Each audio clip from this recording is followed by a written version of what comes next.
Welcome back to Grammar Fundamentals for the PSAT. This is Chapter 2, Lesson 12. We've been working with nouns, and now we'll meet a trick nouns can do, renaming each other. It's called the appositive, and we'll learn the one comma rule that goes with it. Let's start with the idea.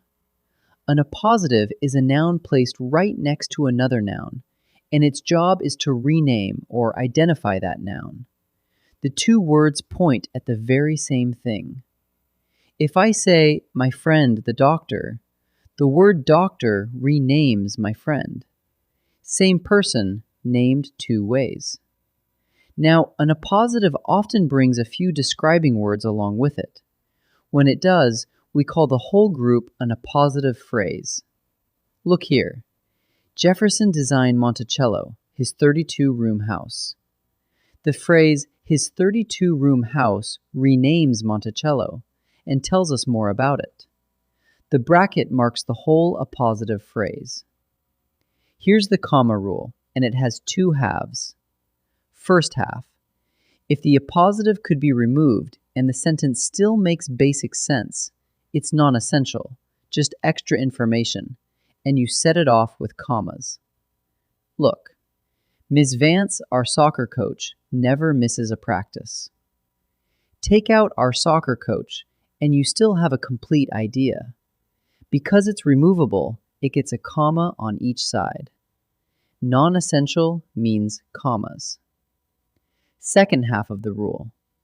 If the appositive is essential, if you need it to know exactly which one is meant, then you use no commas at all.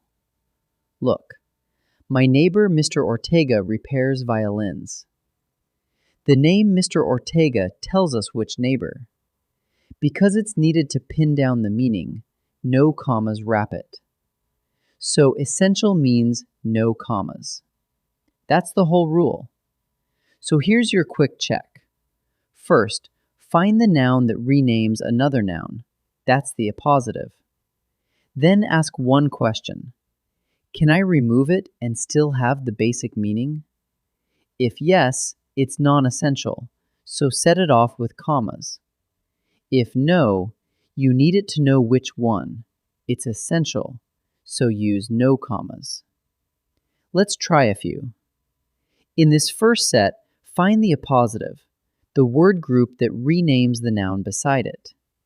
Each one is set off with commas, so look for the part you could lift right out. Pause and try each one before I answer. John Adams succeeded the President, George Washington.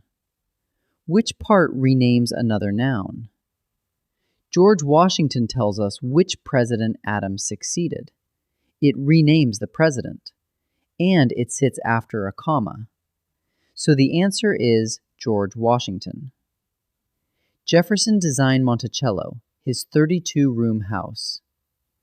Look for the group that renames a noun.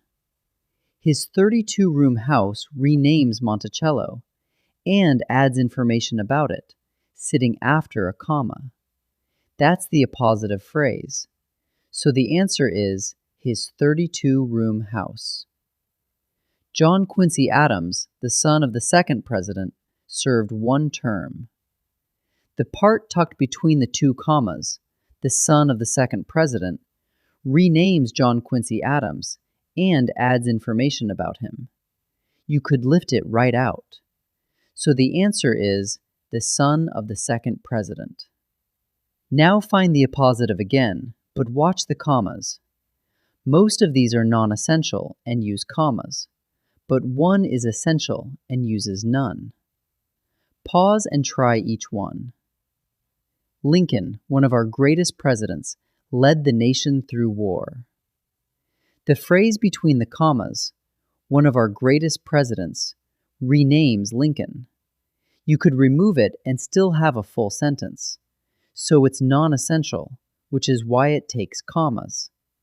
So the answer is one of our greatest presidents. Buchanan was defeated by the Republican candidate Abraham Lincoln. The name Abraham Lincoln renames the Republican candidate, so it's the appositive. But notice, there are no commas here, Because the name is essential. It tells us exactly which candidate. Essential means no commas. So the answer is Abraham Lincoln. Zachary Taylor, a hero of the Mexican War, achieved great popularity. The phrase between the commas, a hero of the Mexican War, renames Zachary Taylor and adds information about him. It's removable, so it's non-essential, and that's why it takes commas.